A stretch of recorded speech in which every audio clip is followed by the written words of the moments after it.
at the expense of the rich. That's the myth. Those are the terms on which many a governmental program is sold. What is the reality? The reality has been described in an article in the Journal of Law and Economics by my colleague George Stigler under the title of Director's Law.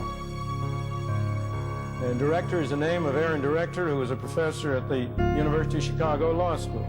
And I might also say my brother-in-law.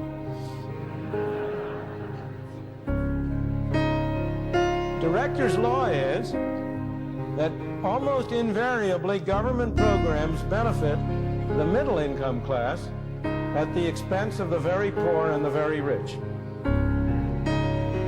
Now, that may seem to you strange, but let me first explain why it makes logical sense, and second, give you some empirical evidence, starting right here at home with higher education and the state financing of higher education. On the logical level, you have a political system under which laws are passed by 51% of the people voting one way against 49% of the people. Now, the way to get a law passed, therefore, is to form a coalition covering 51% of the people. You might think that you would take the bottom 51% versus the top 49%. But the more you think about it, the more you realize that that's not a very effective way to form a coalition. Why? Because those people who are at the bottom tend to be much less skillful in political activity for the very reasons that leave them at the bottom in the economic scale. They are at the bottom in the economic scale because they have low skills or low abilities or low entrepreneurial capacity, or have been unfortunate to have been born handicapped or in groups who are discriminated. But those same features make them relatively less effective in political activity. Who are the most effective people in political activity? Those of us in the middle classes. Where are the people who are literate?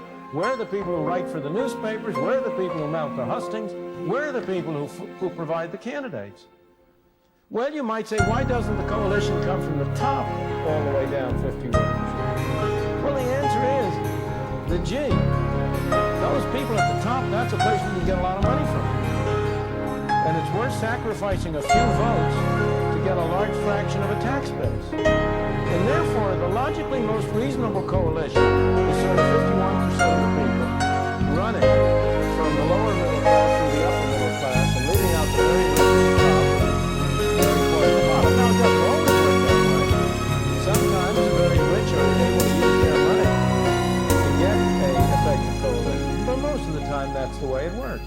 One of my favorite examples is state finance of higher education. This is always sold on the ground of providing opportunities to everybody in the society to get an education. But what are the facts? I doubt that there is any program financed by government in the United States which is as regressive in its impact and its financial impact as the financing of higher school. Who are the people who go to school? Who are the people who are attending this university? Mostly people who come from middle, upper middle, or lower middle income class families. If there are a few among you who come from lower income families, you are going to be among the middle and upper income classes. You are the richer among the poor. They are the people who go to school. They are the people who get the benefit from it. Your training here will enable you to get higher incomes than you otherwise could. Well, you pay for it, and your family and friends pay for it, not through tuition. I'm told your tuition covers about 15% of the cost of your schooling. The taxpayers pay for it, including the people who don't go to school. Some years ago, there was a study made for the state of California which showed that 50% of the students at state-supported institutions of higher education came from the top 25% of the income, and 5% came from the bottom 25%. I myself am a beneficiary of state-supported higher education. I went through a school that has since become a state university, Rutgers University in the state of New Jersey, on a state scholarship. Now, I think I benefited from going to the university, although I know, and I think even maybe the country at large did, although I know there are many people who disagree with that. But there's no reason why I shouldn't have paid for it. What did the poor citizens in New Jersey get? The day I graduated from college, I left New Jersey, and I've hardly ever been back since.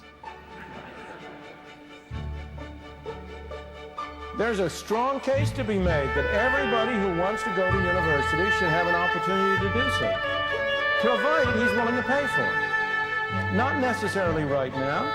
It's highly desirable to have arrangements under which he can borrow now to pay it back later out of a higher income that his education will make possible.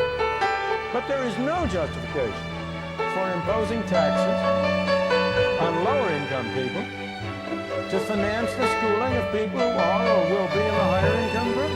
And yet, how much political movement is there to impose full-cost tuition on colleges? There is nobody who would have a ghost of a chance of being elected to a legislature or to the state house on that program. It's the hardest thing in the world, legislatively, to get higher tuitions imposed. Why?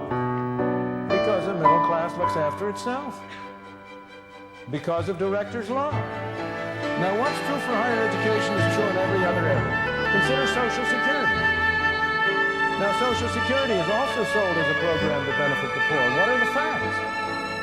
Social Security is a program which imposes unduly heavy taxes on the lower income groups in the society to provide higher benefits.